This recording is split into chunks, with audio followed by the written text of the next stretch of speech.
Good afternoon and most welcome to 1531 of the Heidegger series. Of a recent tone, of an apocalyptic tone recently adopted within philosophy, we will continue by Jacques Derrida. We have spoken about,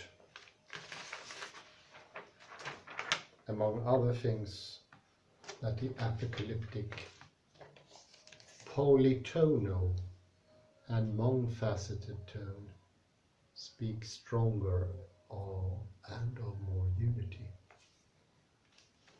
And I want to mention something in general about Derrida and his tendency for what is perceived, especially by the analytical philosophers, as sarcasm, irony, lies and even fibs. What he wants to do is to expand the scope of the text. I was thinking it like this: if you divide all of reality into truth and falsity, you will only have half or a portion of reality. That would be a separating tendency, a diminishing tendency. I think to a certain extent this tendency to divide, marginalize, shares with the prioritizing of the now, which leads to the metaphysics of presence. Or in classical physics, where the mistake is done to focus on what is perceived to be existence, atom. It leads to a major problem in physics, not resolved until the event of quantum mechanics, that shows a physics made of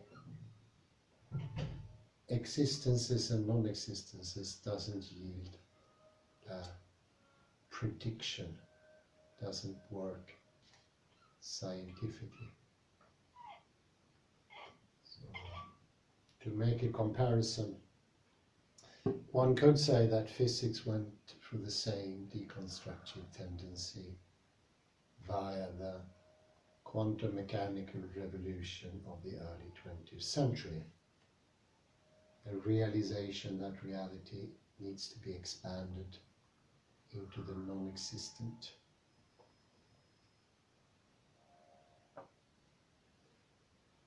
We can compare it also with the inner,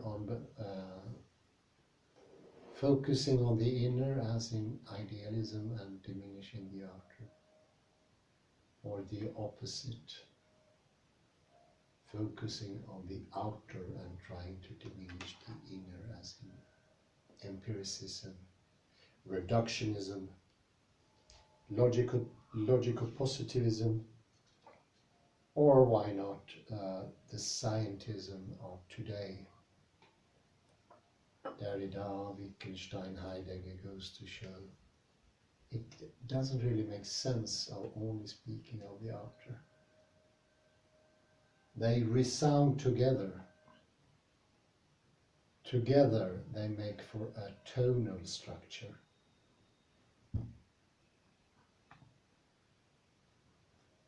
The D tone denoting is cut in half, diminished, vacant or weakened.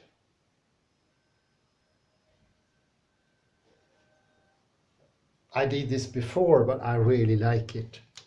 If you don't have a vortex in physics, if you don't have this undulation, it will weaken into something that cannot tell. And although we are worshipping the straight lines, they are no longer working in physics or in reality. Straight lines are weakened. Look at the extra arrows that needs to be put on them. Goes to show that they are not within the capacity to show direction. Very much like this skeleton.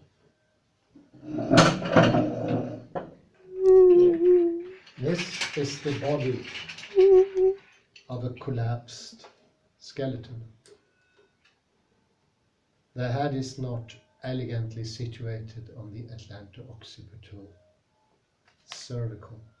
The joint is not functioning anymore. So arrows need to be added.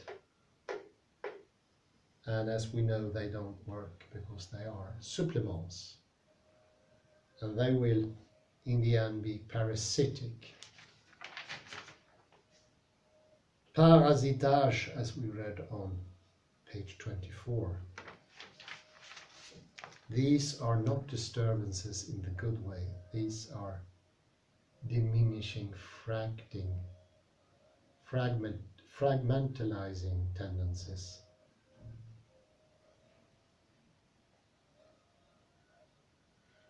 I will continue after the quote from the Bible in the Johannine writing. I shall come. This is the last, well, this is the penultimate paragraph on page 26. Say 6 or 5? 1 second. 25 it is. I shall come. The coming is always to come. The Adon, named as the Aleph and the Tau, the Alpha and the Omega, is the one who has been, who is and who comes, not who shall be, but who comes, which is the present of the to come. I am coming means I am going to come. I am to come in the imminence of an I am going to come. I am in the process of coming.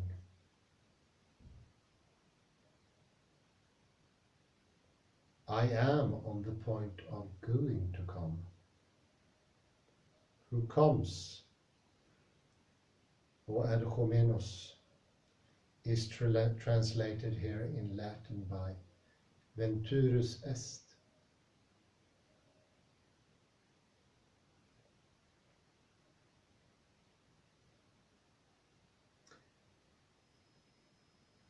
Jesus is the one who says, stay awake. But it would be necessary, perhaps beyond or before a narratology, to unfold a detailed analysis of the narrative voice in the Apocalypse.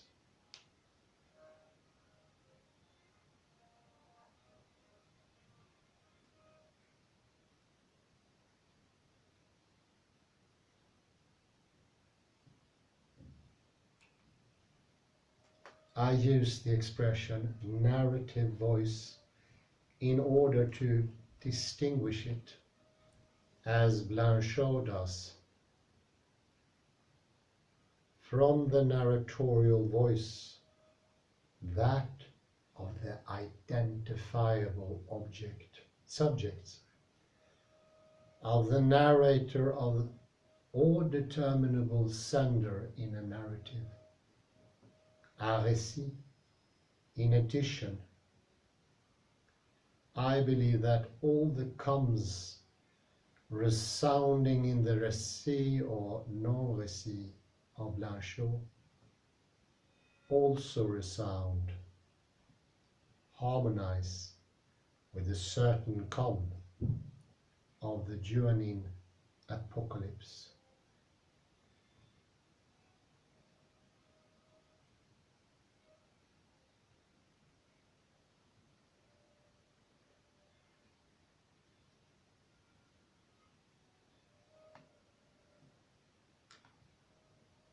Jesus is the one who speaking says, stay awake, I shall come upon you. but John is the one speaking.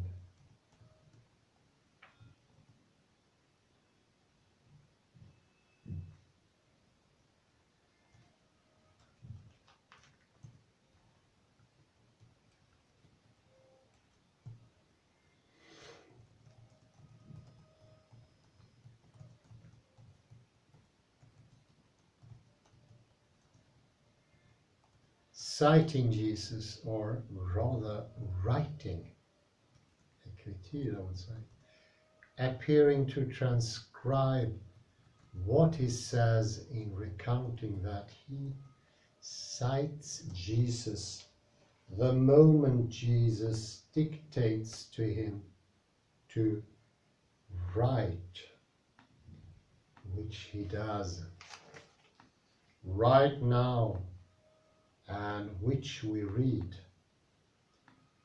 to the 7 communities, to the 7 churches of Asia. Jesus is cited as the one who dictates without himself writing and says, "Write, Grapson."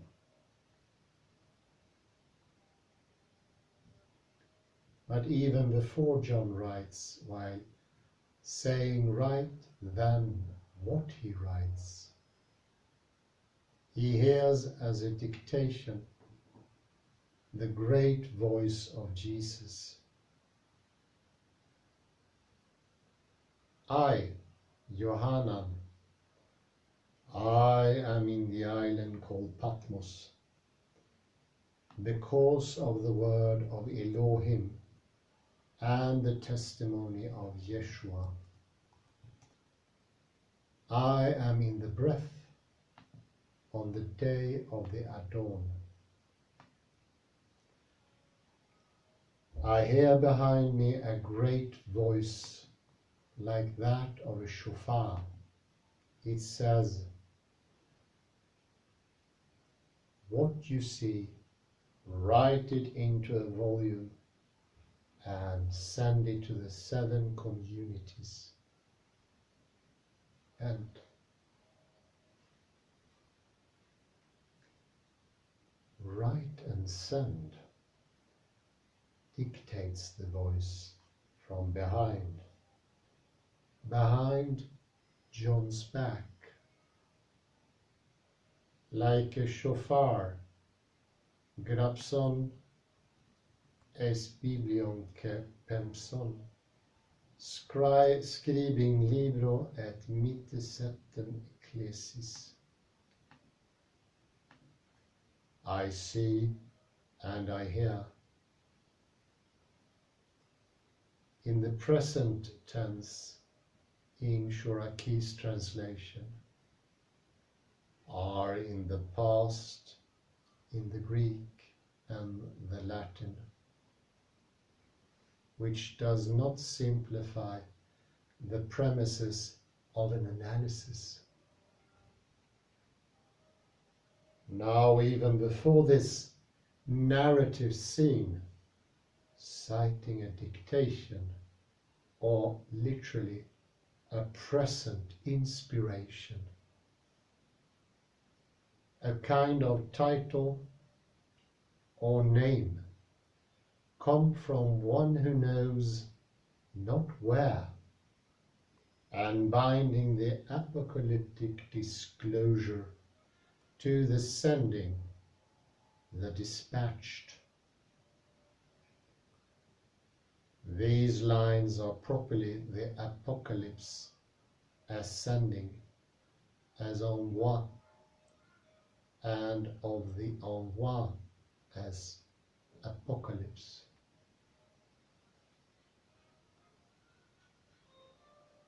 The apocalypse that sends itself.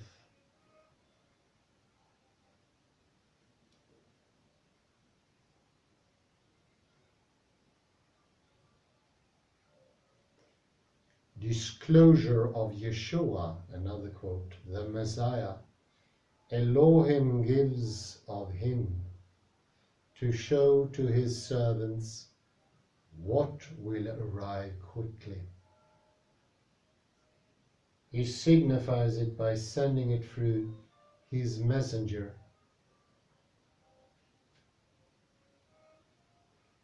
to his servant Johanan.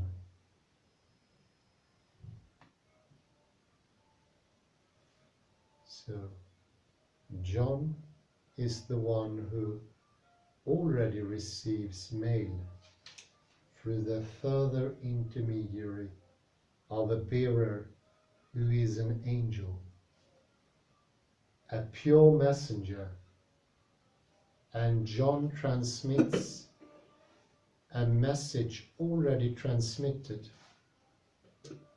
testifies to a testimony that will again be that of another testimony, that of Jesus. So many sendings on what? So many voices.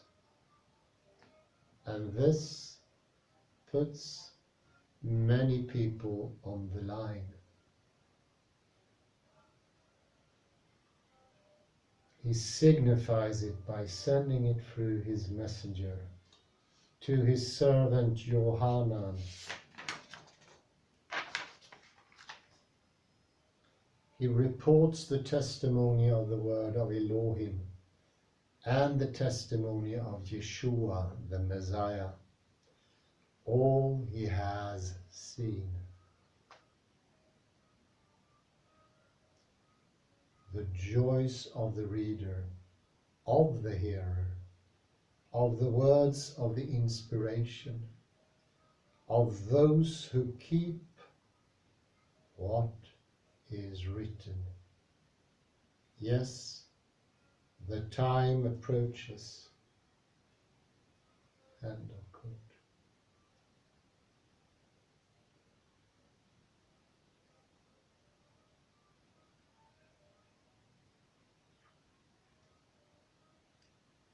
Do remember here the joys of the reader, that's pertinent.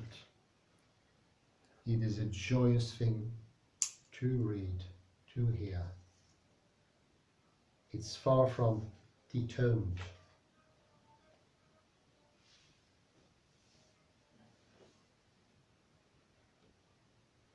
It's alive, vibrating, zittern, as we said earlier.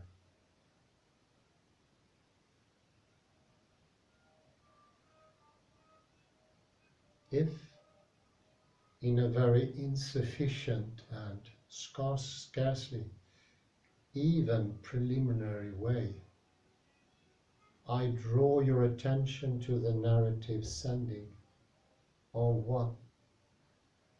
The interlacing of voices, and on what? In the dictated or addressed writing.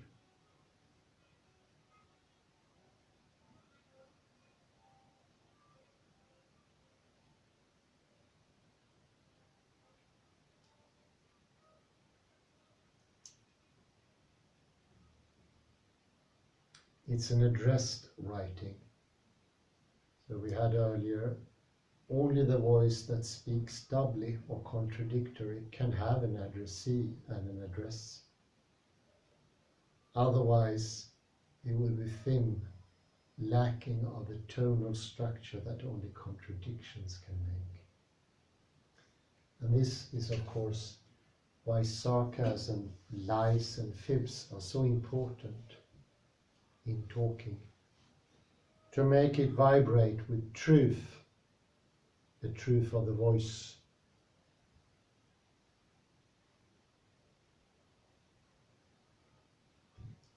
The interlacing of voices and envoi in the dictated or addressed writing. I do so because in the hypothesis or the program of an intractable demystification of the apocalyptic tone, in the style of the Lumière or of an Aufklärung of the 20th century.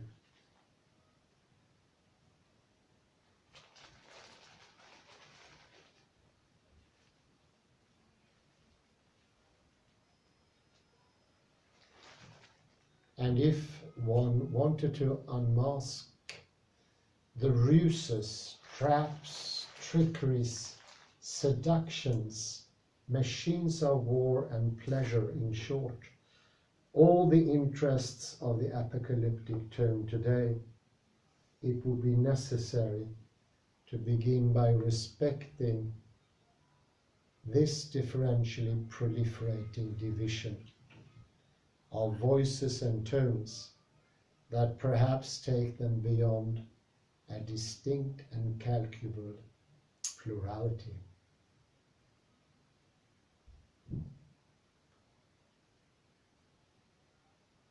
It's a rather tough passage, but I will compare it to what could be read in Dissemination.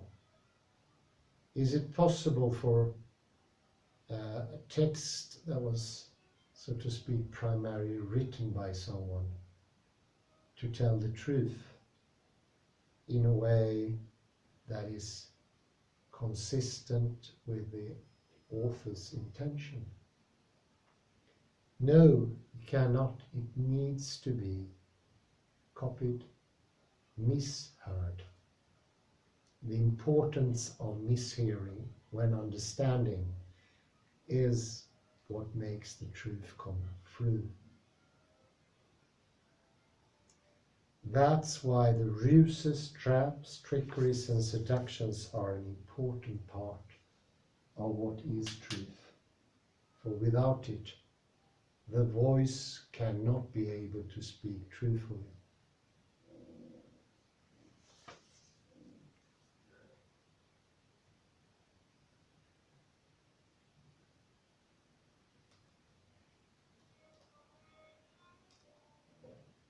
All the interests of the apocalyptic tone today, it would be necessary to begin by respecting this differentially proliferating division of voices and tones that perhaps takes them beyond a distinct and calculable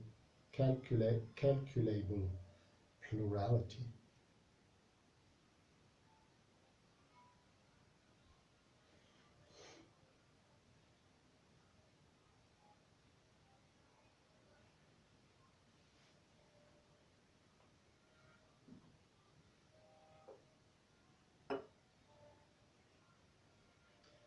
One does not know, for it is no longer of the order of knowing, to whom the apocalyptic dispatch returns.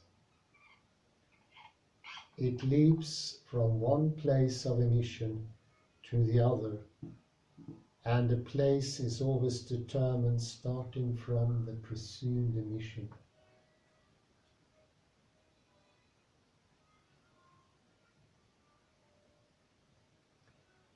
It goes from one destination, one name, and one tone to the other. It always refers to the name and to the tone of the other. That is there but as having been there before yet coming. No longer being or not yet there in the present of the récit.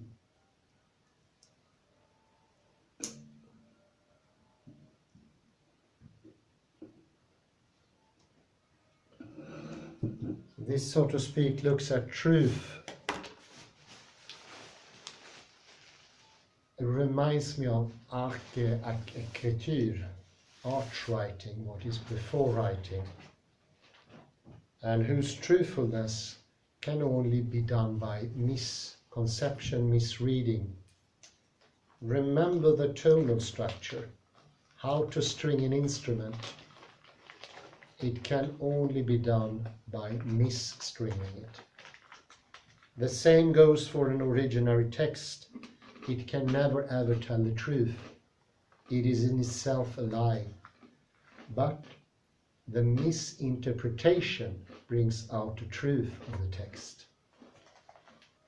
Otherwise, it's pure lie, deceitfulness, or trickery.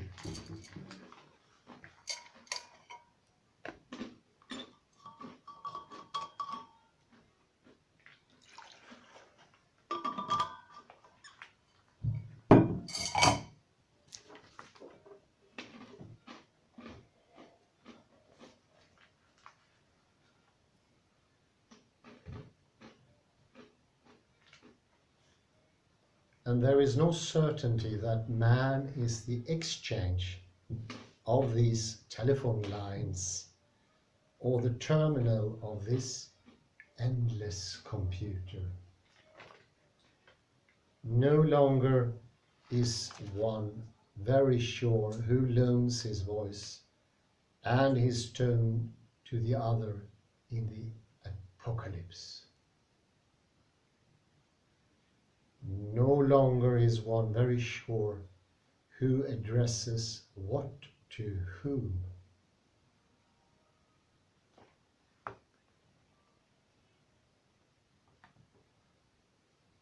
But by a catastrophic overturning, here more necessary than ever,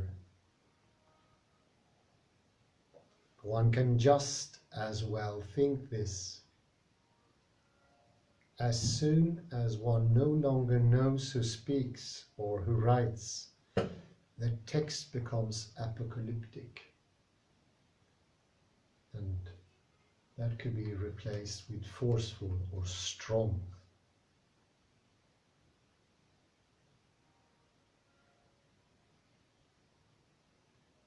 And if the dispatches always refer to other dispatches without decidable destination,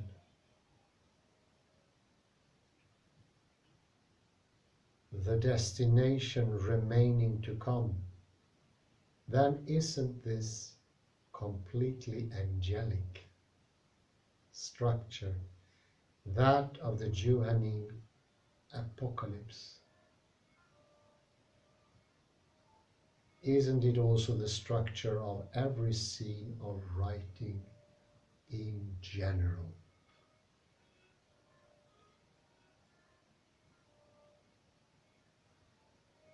This is one of the suggestions I wanted to submit for your discussion. Wouldn't the apocalyptic be a transcendental condition of all discourse, of all experience even, of every mark or every trace?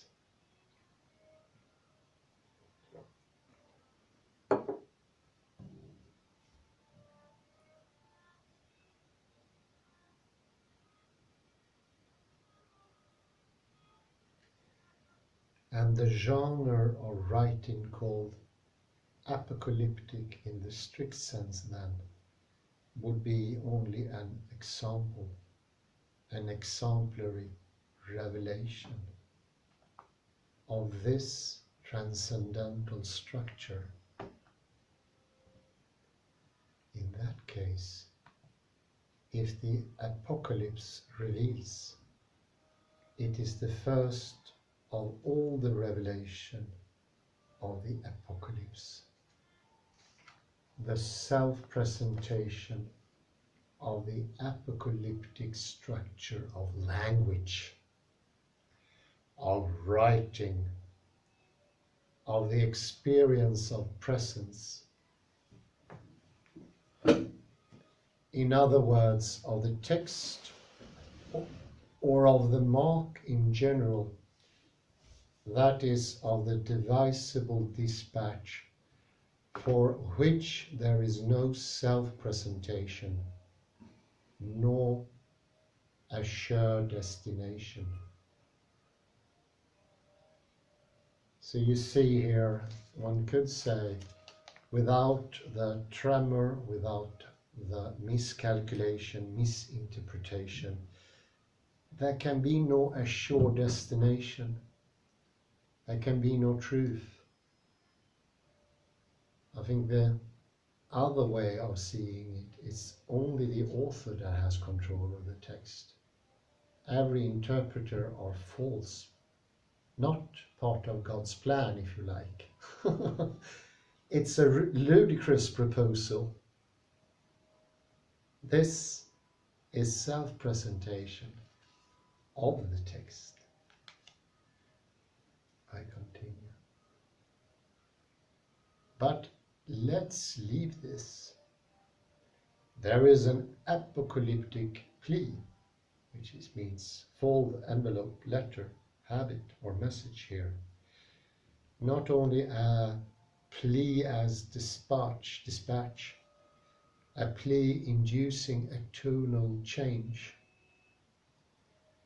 and an immediate tonal duplicity in every apocalyptic voice. Not only a fold in the signifier apocalyptic, that's a very important sentence. Not only a fold in the signifier apocalyptic that designates at times the content of the récit or of what is announced, namely the end of the world catastrophes and cataclysms, the upheavals, the thunderbolts and earthquakes, the fire, the blood, the mountain of fire and the sea of blood,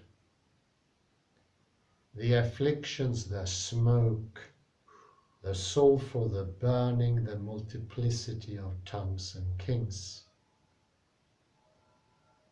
the beasts, the sorceress, Satan, the great whore of the apocalypse, and so on. And at other times it designates the announcements itself, and no longer what is announced.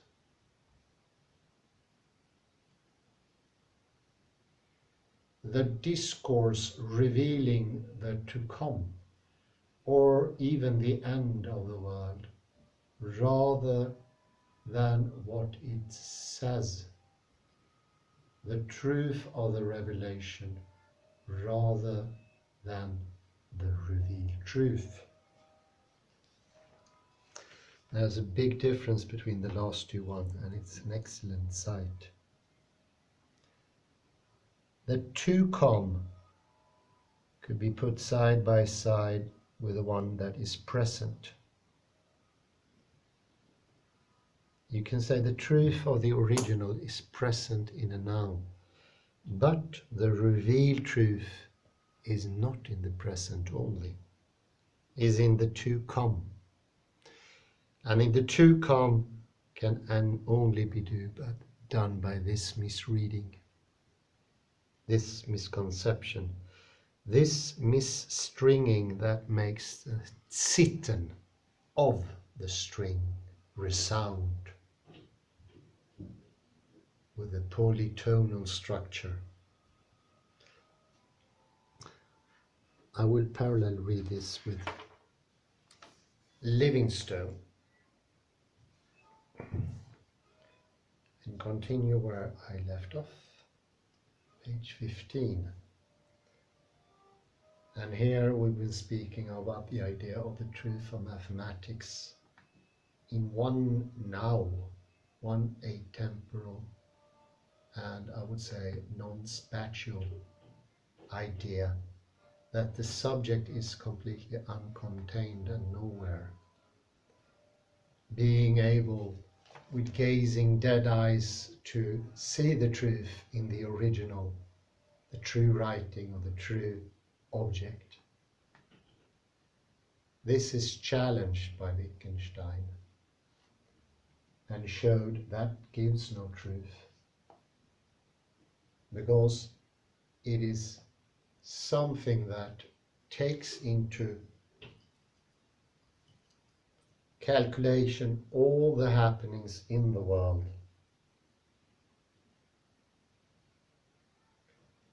And it makes possible an objective take, which is impossible with the empty subject. As we said earlier in 1529, this was exactly the point where Kant fell. He fell for the shopkeeper. And you can say his shopkeeping could have been original, and that the fixation of the original, the true shopkeeping, the pure, to be compared with shopkeeping as poem, which is more true to real shopkeeping.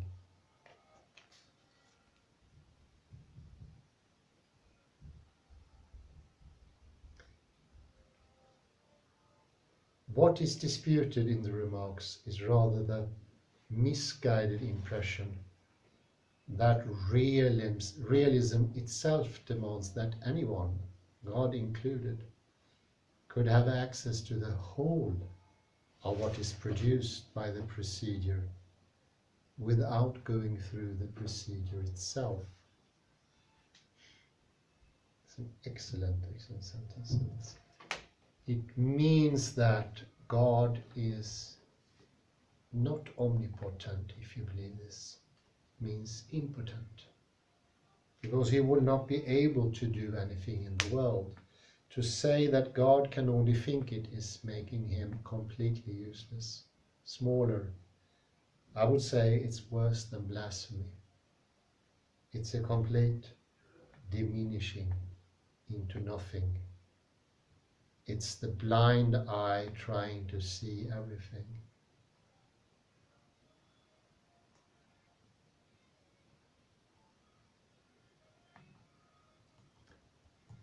To dispute this is not to affirm a limitative finitism about the expansion of pi or about mathematics in general, or to require anti-realism about such places in the decimal expansion as have not yet been determined by any human mathematician.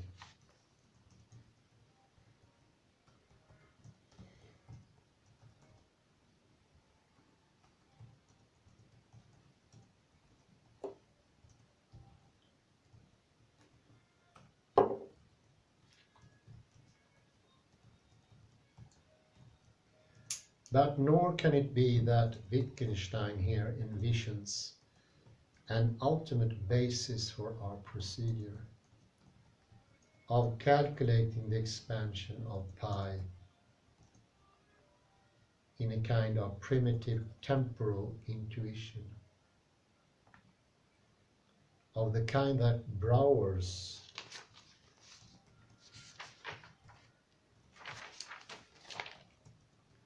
intuitionism proposed as the ultimate and ultimately temporal basis of mathematical knowledge.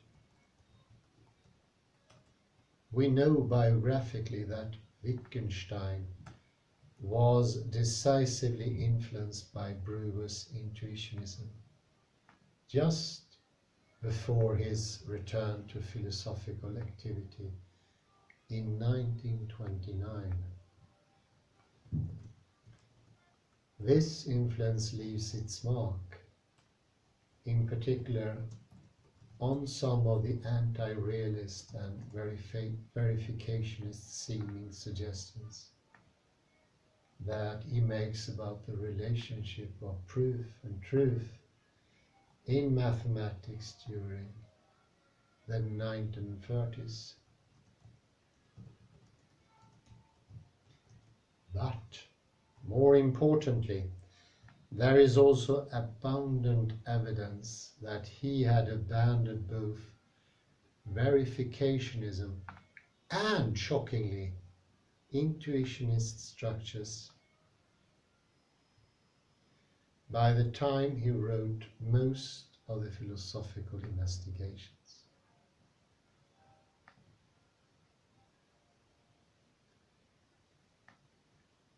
The decisive consideration here, in fact, is the one already rehearsed above with reference to the question of continuing a regular series. If it is possible to explain the basis for going on correctly with the expansion of a series without appealing to the directive provided by primitive intuition, it is also impossible to explain it by means of such an appeal. So both things fall.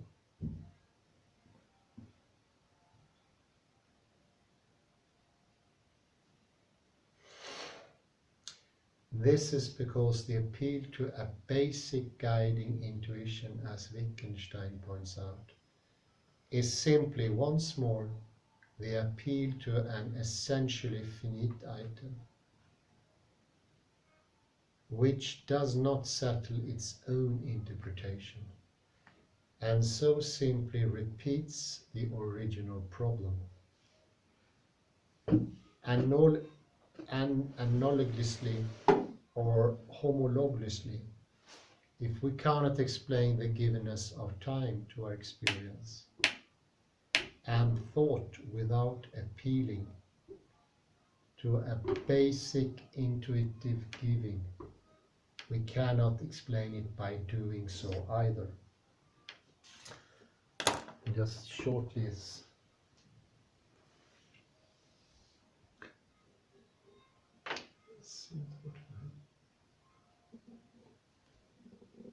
so we have two different models. We have the classical or Platonist model.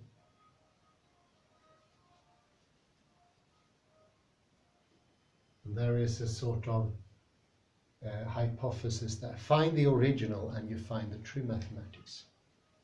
Find out what is the true number, true numerical object. Second, just doing, as in Brewer.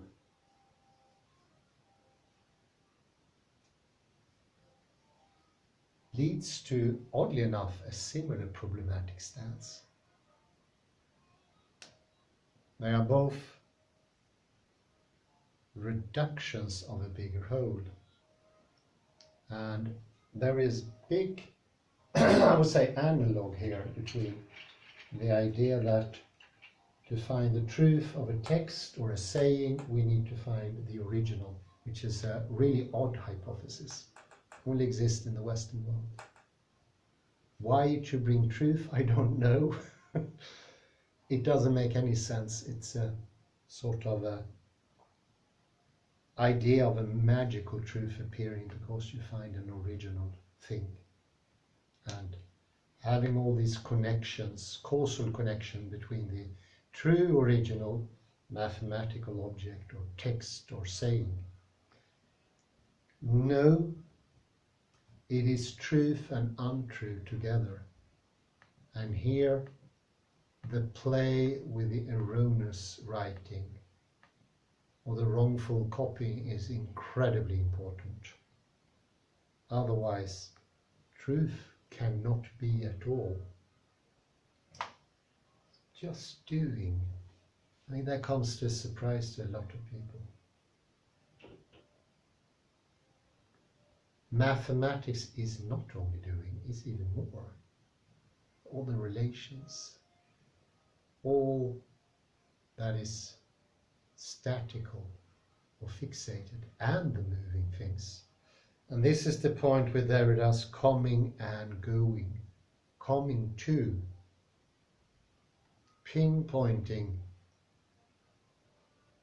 this very important directionality of coming to.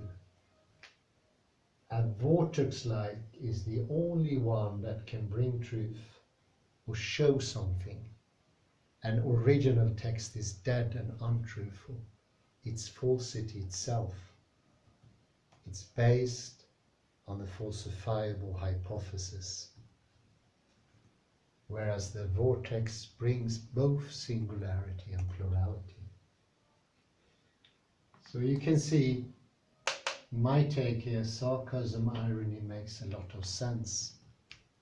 Derrida calls it often destabilizing the logocentric tendency in our reading of a text and the text itself. But also see the destabilizing as actually making more balanced. If I only stand on one leg, I will not be as balanced if I stand on both legs. And if reality is both truth and falsehood, stand on both and you stand balanced. And only then, when you are balanced enough, can your voice tremble with truthfulness. Echo, like the shofar. I think that was the idea of bringing the shofar into the picture. The trumpet that brought down the walls of Jericho, if I'm not misnoming myself. Shofar. Shofar, yes. Yes. And the shofar is by itself, if anyone heard it, atonal. It sounds not clear. And therefore it can tell clarity, it can tell truth. Put a pause there, and I'm going to put some more into it. So I think using the idea of the left hemisphere, the fixating tendency, in extreme cases is trying to find facts behind appearances, not settling for what is presenting itself, to use an Heideggerian term, or thinking there is some more truth behind, hidden, like a gem. And in this case, I will explain it from 3 different aspects, but in this case of the left hemisphere, it makes sense. Think of the bird. It cannot settle for its first look. It needs to look behind and believe that there is something there. The belief is important, and there the bird finds the seed. But it can become a fixating tendency, and that's trying to find facts behind appearances. This is what Kant and Gödel and Hilbert did with mathematics. A truer mathematics than the one we already know.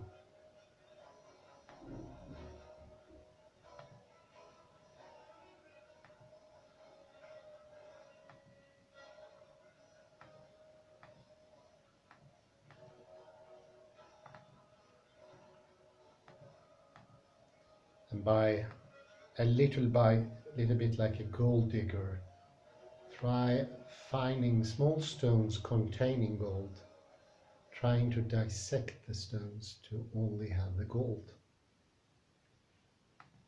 to distill the truth in a mechanical forehand way, and thereby severing one's interest, the interpenetrating tendency, the interest in oneself. And that's why this expression, the joyous message, it's filled with joy. The joy is in itself important.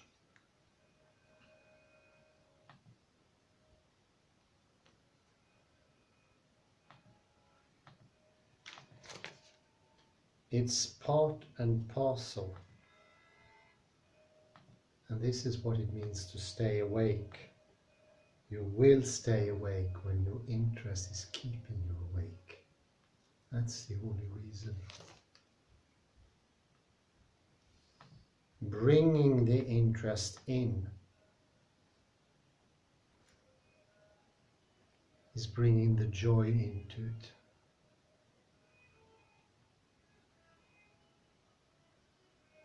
It's a bit like the shofar, sending the believers into a frenzy, or at least joy, getting more intentional, engaged. This is disengaging. It's distancing. And truth is truth and falsehood together, like plurality is singularity and plurality together. Only that polytonal voice or polytonal term, word, saying, direction can give one true direction.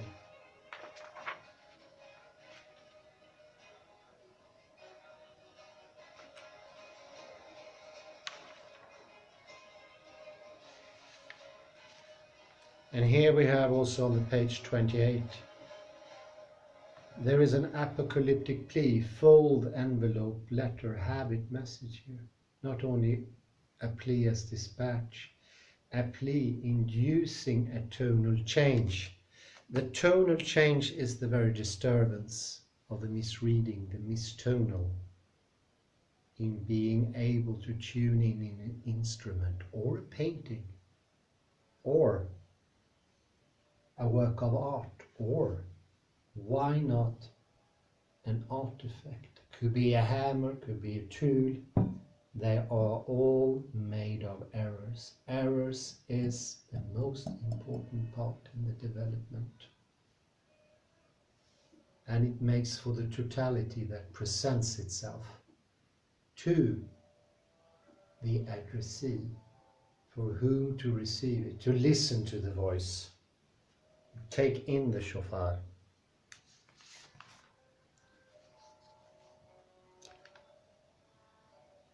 The end of the world here, I think, I'm not sure, Derrida as usual, very cumbersome.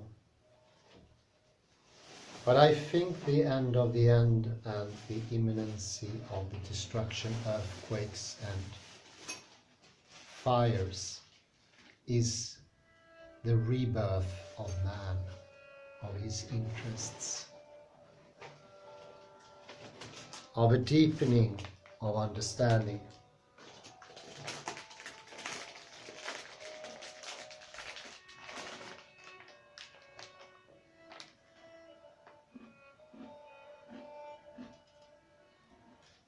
What is temporality? It belies itself. Remember the semaphore. It is always in contradiction. If you fixate on a now as the left hemisphere, if it's red in the now, the green is going to be a lie and the orange is going to be a lie. But what is the truth of the semaphore in temporality, in reality? It's the contradictions, the falsehood. Makes for a working semaphore that speaks with several tones, that speaks with force, that goes through the hills and the valleys, a resounding, true sound.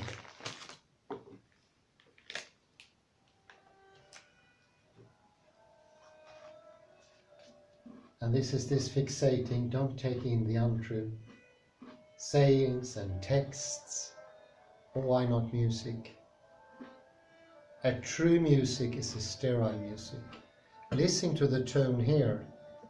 It's full with false tones. This is make the vibrato, the density of music.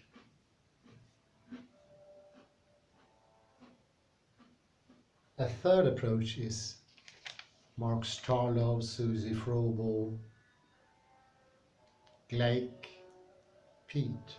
Fractality is the same as both that jaggedness of disturbances that bring out the truth of, for instance, we often mention the Norwegian coastline, a working telling truth. And why would the religious message be reduced to a sharp, linear coastline without saying anything, and also inviting its division endlessly? making it smaller.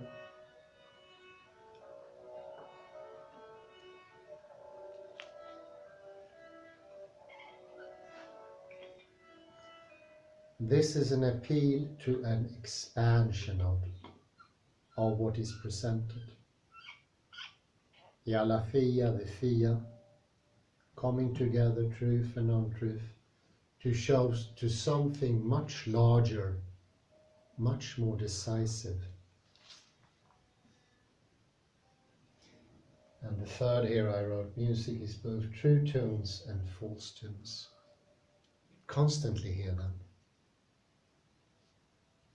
They don't even call it perfective music if there are no false tunes.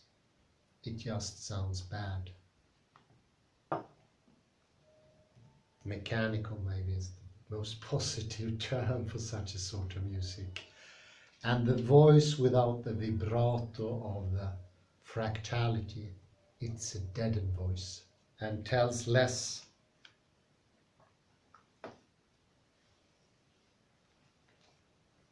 And you see the different ways you can go. It's most clear in classical Platonism or Neoplatonism. You can't even see the world around you. You think there are hidden ideal forms behind them.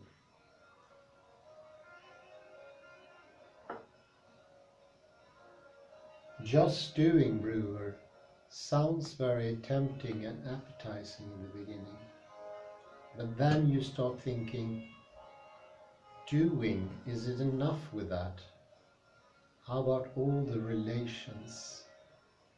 How about the teacher-student relation? How about the butterfly flapping its wings, as I said earlier? How about the temperature in the room that you're studying? Your sense of your fingers and maybe a shirt that has a pink color and that it is like. All the relations in the world is massive, brings out true conceptions and untrue conceptions.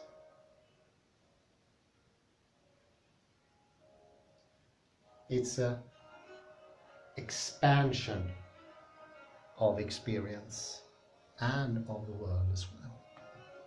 Forcing it, enforcing it, making it bigger, greater, making it enormous. I almost come to think about religion, how it's been diminished by this fixation. That's one thing I can think of it, of the original. How this hypothesis that the original should be telling the truth. But there are also other things like in mathematics, where the fixation of a true mathematics led to the Gödelian experiment or project, that, as we all know, failed. Maybe a comment from Kalle here? No, okay.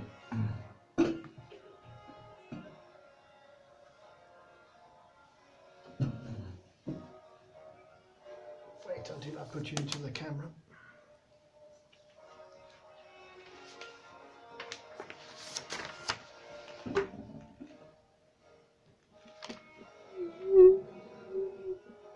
Yes.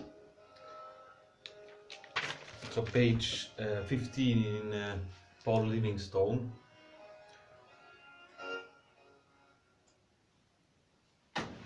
That God could have access to the whole of what is produced by the procedure without going through that procedure itself. That was the idea that God is not omniscient. And I looked it up. The word omniscient is not in the Bible. And you, as you said, Hans, the idea that God would be omniscient is blasphemy. I think actually if you ask majority of Christians today, is God omniscient? They would say yes.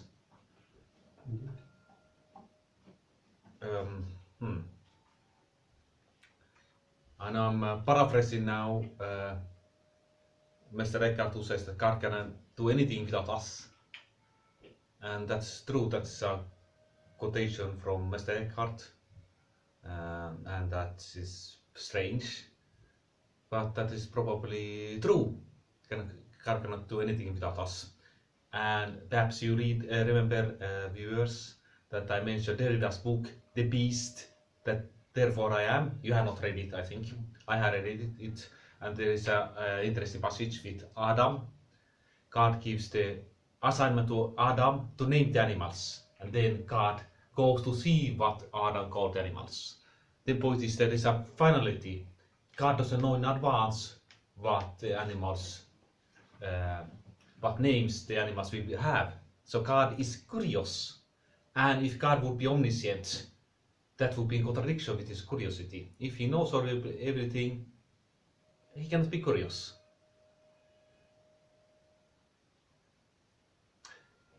I remember my dad when I was young. He mentioned he had a image of a radio station. If you have a radio, God knows everything, but it depends if he wants to put on a certain radio station. So some things he could have access to the future, but sometimes he doesn't open that radio channel. So he intentionally doesn't open the channel to see what the future holds. I don't know, that's a compromise, I think, between being omniscient and not being omniscient. But that is still some kind of determinism, that there is some kind of future already there. Yeah. So it's a bad compromise, if you think about that. But that leaves the question, do we have a future foretold in the book of Revelation? Because many Christians believe that God saw a future God revealed a future in the Apocalypse. That is today, 2023, it could contain a future, a prophecy what will happen, let's say next year, 2024, or even next year. So what does the book, so my question to you, Hans, does the book of Revelation contain prophecies about the future, or does it not contain future, prophecies about the future?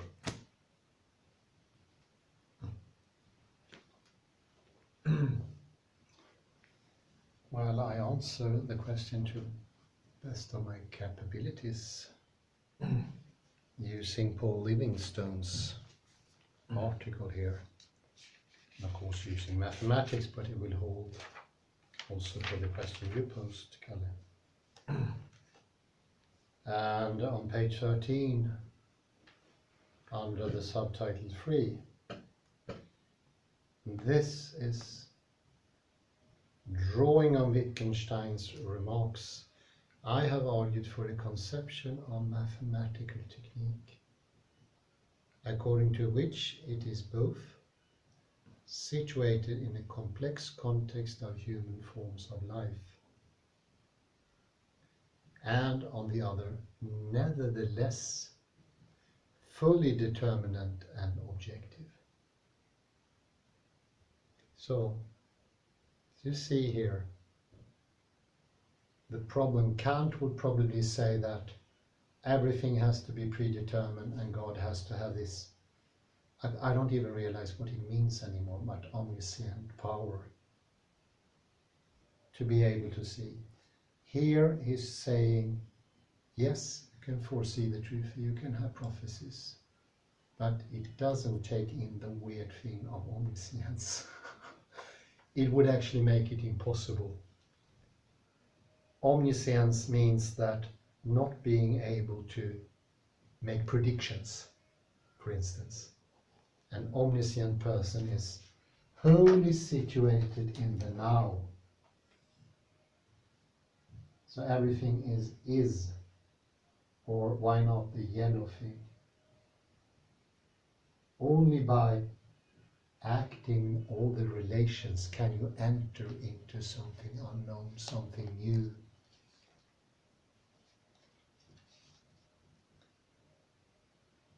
And of course, poor Kant, he chose the idea of, in mathematics so to speak, I'm using the word omniscience liberally here, pertaining only to Kant himself or the panopticon.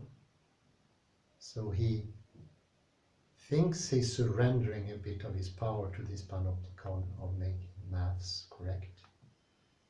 But what he does in reality is put him in the false category of being omniscient, understanding mathematics, understanding why it's there, answering weird questions.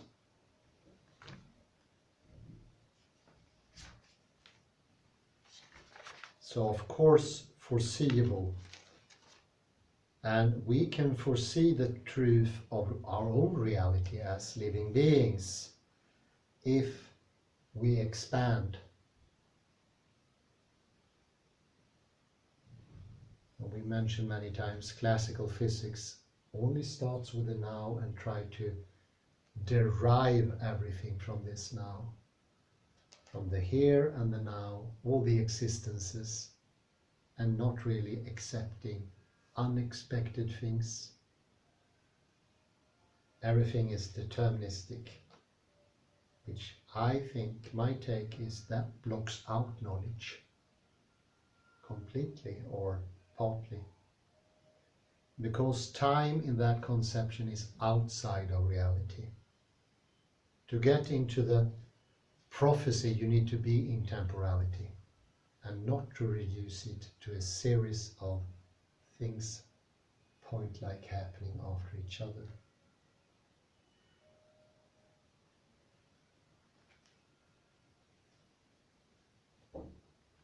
The outsideness in Kant and the earlier Wittgenstein is spooky.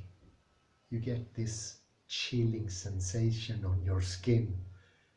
And also when I heard the example of brain in the vat the first time, it's a chilling effect.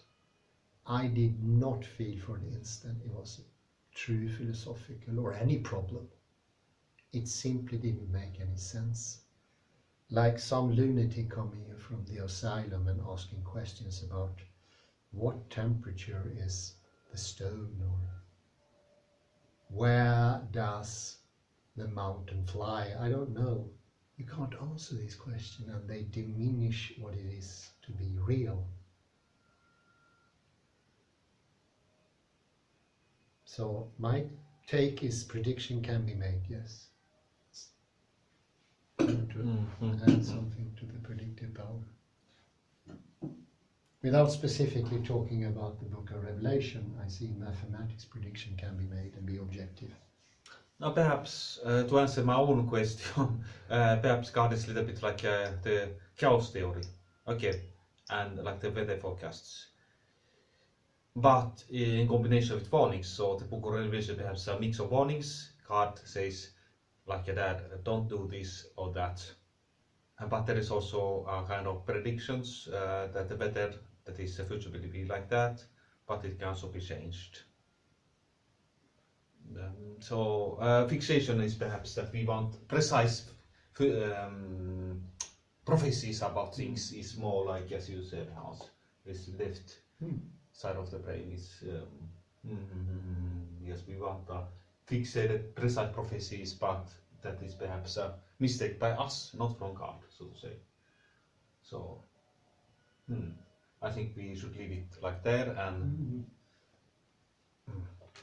Just gonna add a final note. Yeah,